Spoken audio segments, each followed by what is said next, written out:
नमस्कार हिंदुस्तान और मैं हूं अविनाश पाल। आज मेरे साथ मौजूद है एक ऐसी एक्ट्रेस जिन्होंने फैन से निभाई यारियां, सिनेमा के लंबे रनवे पर कई बार किया दर्शकों के दिलों पर चैक और उन्हें देखकर सब कहते हैं दे दे प्यार दे। जी हाँ, सबका प्यार लेते हैं जीत one and only super cute Rakul Preet. Rakul, स्वागत है आपका।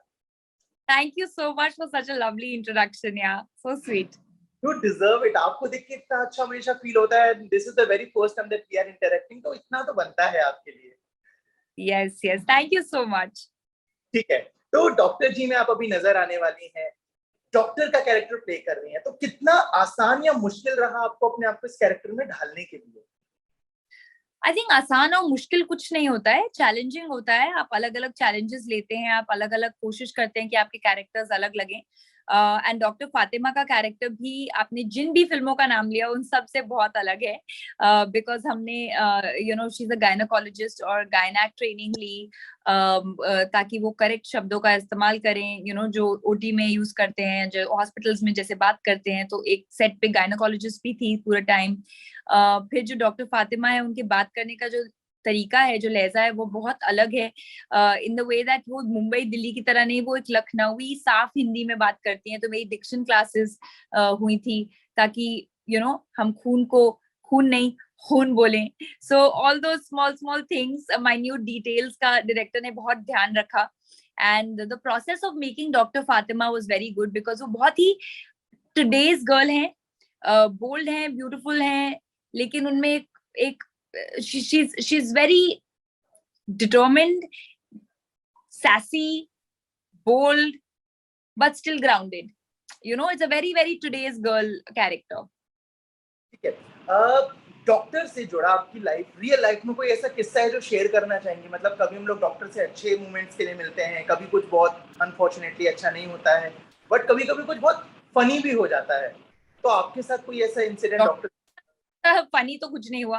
हाँ, एक है। I think I share this anecdote. जब मैं बहुत when I was a kid, I think एक 5 साल की एज पे आपको एक इंजेक्शन लगता है। I used to hate injections. Hate मतलब कि मॉम के बाल खींच देना और रोना, और मतलब कि इंजेक्शन नहीं लगना। सो आई रिमेम्बर वो एक इंजेक्शन लगना था, और मैंने मॉम डैड को बात करते हुए सुन लिया और मैं घर से भाग गई।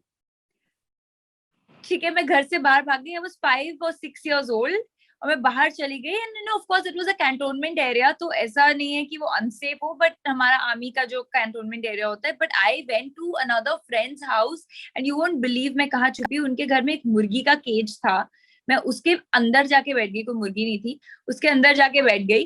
And my parents were looking for me for 2 hours, and they finally found me. And I was just so scared of an injection. तो मेरी ऐसे इंजेक्शन के साथ बहुत स्टोरीज हैं। ठीक है, we do share the same background. मेरे पापा भी आर्मी में ही थे, तो जो आपने कैंटोनमेंट वाली चीज बोली, आई कैन कोरिलेट। तो देन कि कई मुर्गी पाल लेते हैं, इन स्मॉलर स्टेशंस। तो उनका जो केज था, उसके अंदर मैं घुस गई थी। मैं वो इमेजिन करके मेरे को बड़ा मतलब फनी वाला वो आ रहा है। फिल्म में आयुष्मान के साथ आप नजर आने वाली हैं। अभी तक जितने भी टीजर पोस्टर गाने आए हैं, सब में सबको पसंद कर रही है ऑडियंस। आप दोनों की केमिस्ट्री की तारीफ हो रही है। आयुष्मान के बारे में कोई एक ऐसी बात जो आपको बहुत अच्छी लगती हो, और कोई एक ऐसी बात जो इरिटेट करती है कि अविनाश, आयुष्मान ना कभी कभी ऐसा करता है यार, ये बड़ा अजीब सा हो जाता है? आई थिंक जो मुझे बात बहुत अच्छी लगती है कि वो बहुत क्रिएटिव आदमी है। I think he is a very creative actor.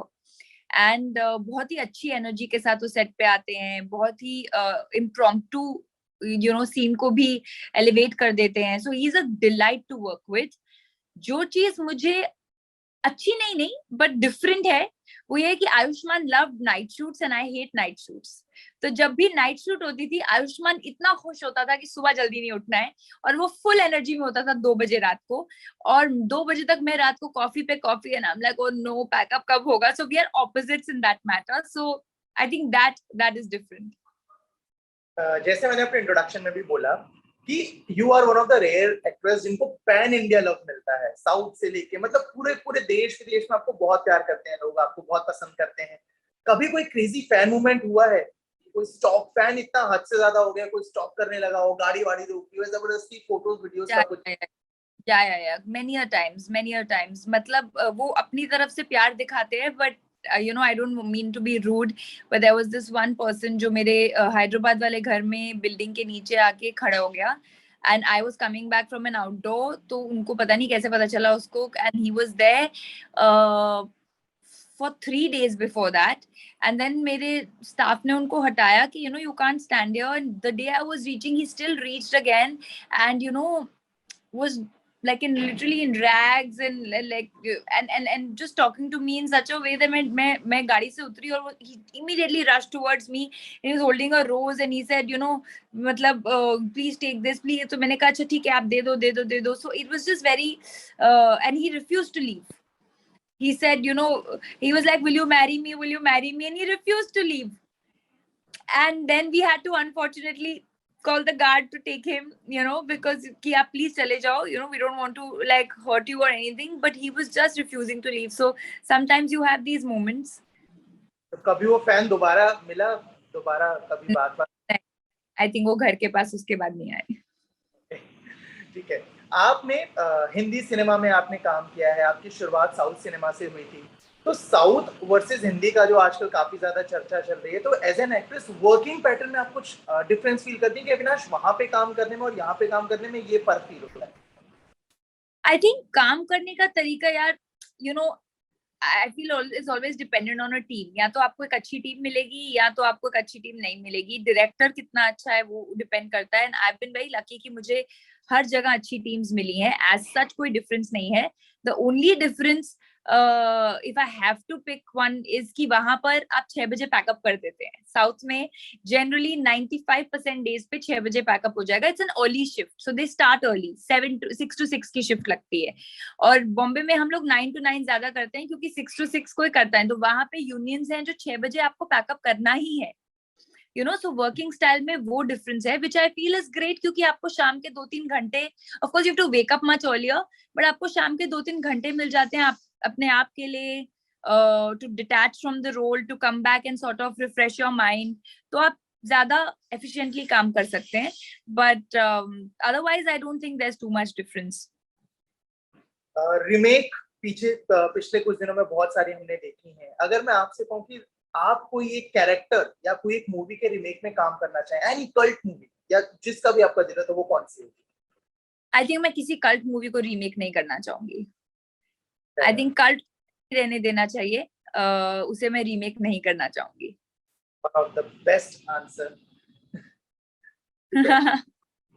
अक्सर मतलब जिस प्रोफेशन में आप हैं, बहुत सारी अच्छी चीजें आती हैं सामने, बहुत सारी ऐसी चीज, रूमर्स बेसिकली आते हैं जिनको सुन के बहुत बार गुस्सा आता है कि फिर ये लोग शुरू हो गए, फिर यही सब चल रहा है.